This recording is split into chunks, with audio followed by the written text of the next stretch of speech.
When the first settlers arrived in North America from England and established the first permanent settlement at Jamestown in 1607, there were plenty of white-tailed deer around.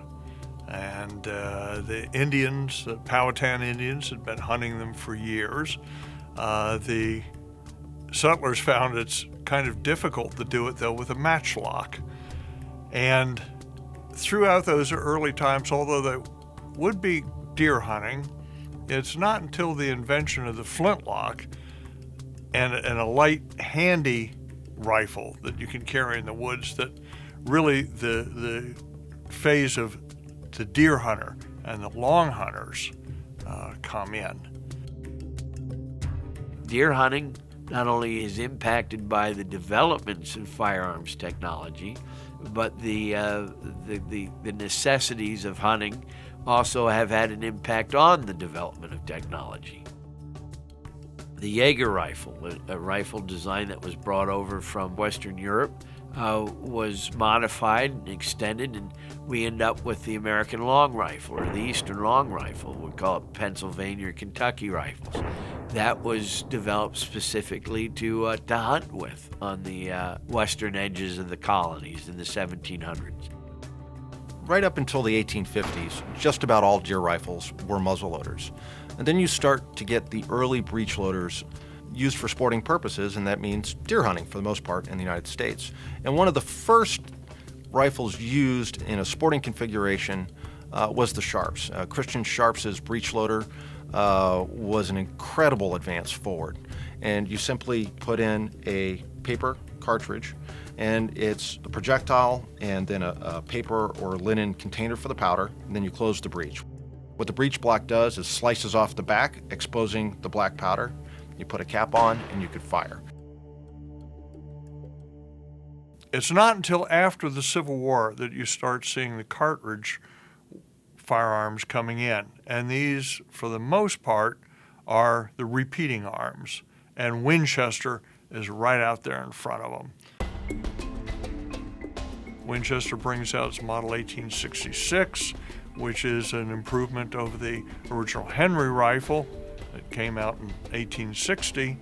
And by 1873, they have, well, what has now been termed the gun that won the West. It's firing actually a revolver cartridge, but it's enough for eastern white-tailed deer.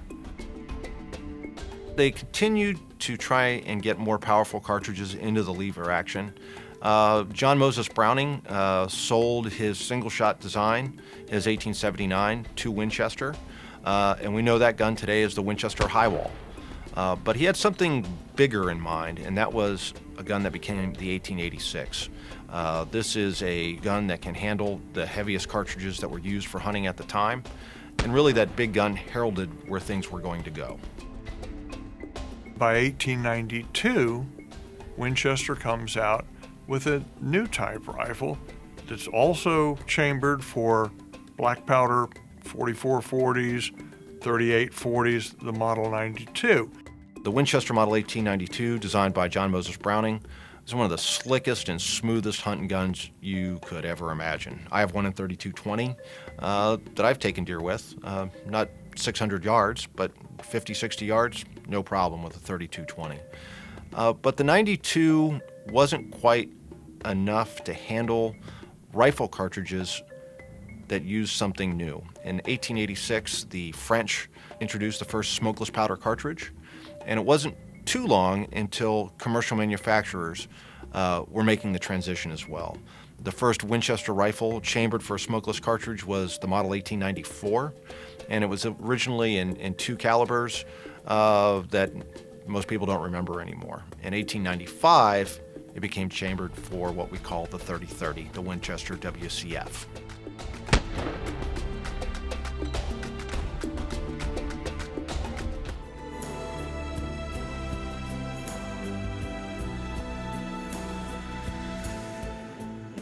So when one thinks of the American deer rifle, one can't help but realize that in many cases, those rifles became deer rifles after they were military rifles. From the Krag to the '03, even to the Garand. I mean, there was a progression that sort of an unwritten rule that, well, if this was a rifle that was revered and successful in combat, it sort of found its way to the sporting fields after the fact. When it came to bolt-action rifles, they were available around the turn of the century.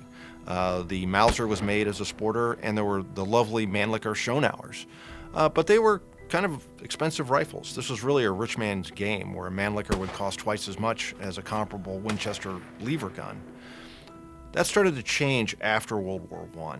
After World War I, a lot of Americans had experience with bolt-action rifles, the 1917 Enfield in particular, and Remington, which owned two of the factories that made 1917 Enfields, went, maybe guys would like to buy these.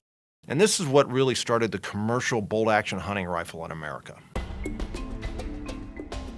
You know, in the 20th century, a lot of times the military is the organization that does all the research and development and manufacturing a rifle that, when surplus, can be converted to or sporterized into fine hunting rifles. But in the case of Remington and Winchester, when they weren't actually fulfilling military contracts after the end of World War I, they were refining their civilian guns. And now the Model 700 and the Winchester Model 70, which are considered some of the finest bolt-action hunting rifles ever designed and developed, are also mainstays of our United States military sniper forces. So the hunting rifle became, a military standard, whereas sometimes the military standard becomes the classic hunting rifle when it gets surplus. While it's true that the general pattern was that a firearm, a rifle that was successful in combat, often became, after the fact, the sporting rifle and the deer rifle that then took over in the fields between wars. That wasn't always the case. And one example and where that formula didn't follow through was with the AR. There was a lot about the AR that was different than previous military firearms, particularly the diameter of its projectile. In many cases, that diameter wasn't legal for deer hunting. The big limitation for the AR for many years was its chambering. But as that platform has continued to evolve with the AR-10 style rifles, you have guns that can chamber the 7.62 by 51, the 308 Winchester. 308 Winchester is a great deer cartridge. And so with the guns built on the AR-10 size platform, they're very effective deer rifles. The American deer rifle sort of hit its heyday with those post-World War II Model 70s and the introduction of the Model 700. But it's continued to evolve. Those were expensive guns to make. And in that era, the affordable deer hunting rifle was a gun like the Marlin 336, maybe the Winchester 94 chambered in .30-30. But as time has gone on, guns like the Savage Model 110 led to a new trend in deer rifles, and that's the affordable bolt-action deer rifle. Nicholas Brewer's design was designed for economy, and it was very affordable, about half the price of its competitors. And that Savage 110 led into a trend that we're seeing today. When you look at guns like the Savage Axis today, when you look at the Ruger American, the Remington Model 783, the Mossberg 4x4, which has turned into a complete line of affordable bolt actions from Mossberg, you can go out to a retail gun store and spend $300 and get a deer rifle that's made of modern materials, typically a plastic stock. But it's a gun that'll shoot under an inch at 100 yards. Pretty much unheard of back in the 1950s. You can decide to go old school and hunt with a lever action if you want to, or you can hunt with a single shot like I do. My Ruger No. 1, probably one of my favorite guns. Or you can have a modern semi-automatic rifle, or you can have a bolt action rifle that's not going to set you back too much. Regardless of what kind of deer rifle you want, it's out there.